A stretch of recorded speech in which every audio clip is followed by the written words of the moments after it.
What's going on, everybody? Sigourney Jackson here with another episode of Who Politics. Appreciate y'all for watching. If you haven't already, hit the like, subscribe, and the notification bell to stay up to date on everything that is Who Politics. We are back with another political weekend video, and this one right here is going to be very, very important because for any of you guys who watched my most recent video talking about how to email basketball coaches, one of the things that we talked about in it was the NCAA clearinghouse, and I did say back then that I was going to make a video for it, and this is it right now. If you haven't already checked that video out, I will link it up top. And this right here is going to give you guys the information you need on how to apply for the NCAA clearinghouse. This is something that all basketball players have to do in order for them to play Division I or Division II basketball on scholarship. Without further ado, let's go and get right into the video. So the first thing we need to talk about is what exactly is the NCAA clearinghouse. This is the system that the NCAA goes through in order to make sure that you, the basketball player, are in fact a full qualifier, a partial qualifier, or non-qualifier. A full qualifier is somebody who is able to play all levels of Division I, Division II, Division III basketball because their grades as well as their SAT or ACT scores are in good standing. Partial qualifier are for people who are able to play Division II but not Division I, and a non-qualifier is somebody who is not able to play any level of NCAA basketball. If you're in that situation, then you're going to have to go the JUCO route. Go ahead and check out some of the JUCO videos. I got them linked all over. So the first thing you're going to do is go to athleticsscholarships.net/NCAA/registration. If you're a basketball player, you're going to click on the athlete icon. From there, it's going to take you to another screen where you're going to start to fill out all the information. Some of the information that's going to be included is going to be the first name, last name, email, the sport you're looking to play, your graduation year, the state your high school is in, as well as your parents' personal information. It is best for you to go ahead and get this process started as soon as possible, preferably before you begin your junior year of high school, because there are so many basketball players who are sending in their stuff all the time. You don't want to get caught in the backlog to where you may not be able to get clear as soon as possible.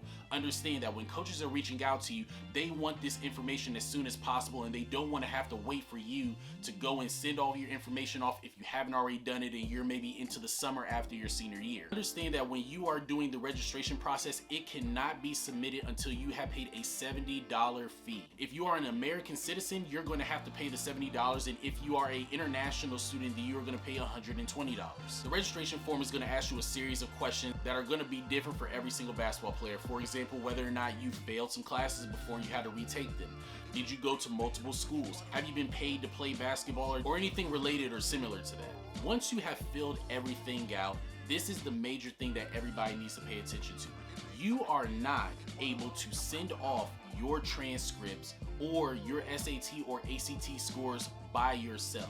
This is something that your school that you go to have to do for you, as well as the testing center where you took your ACT or SAT at has to do as well. And that even means that if you went to multiple high schools, each school has to send your transcripts or your scores off to the NCAA clearinghouse. You have to go and request it. And just so we already have it, the mailing address is going to be NCAA Eligibility Center, P.O. Box 7136, Indianapolis, Indiana, zip code 46207.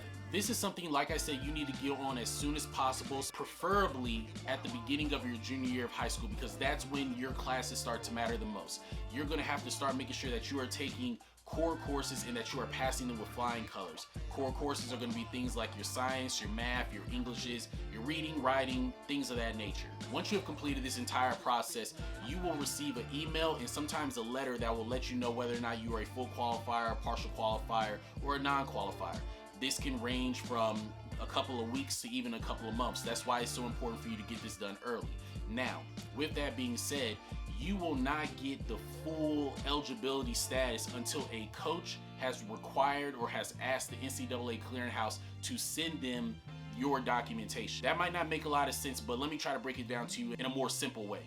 So a fast food restaurant like McDonald's or Wendy's, they have a bunch of burgers. You, the student athlete, are the burgers. However, those burgers are not going to get sold until somebody asks for them. If they do not ask for them, they will just sit in the box until somebody else gets them, and that could be for months or years, as disgusting as that is. Statistics show that 60% of the people who actually put their name into the NCAA clearinghouse never have a coach reach out to even ask for their information.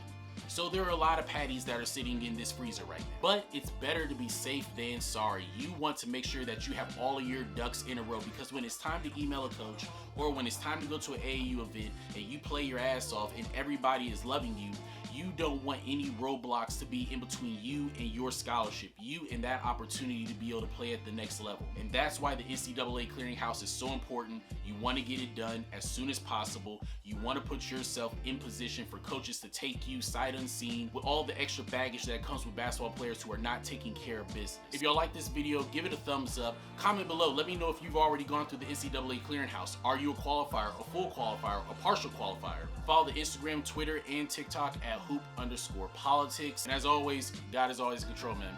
Peace.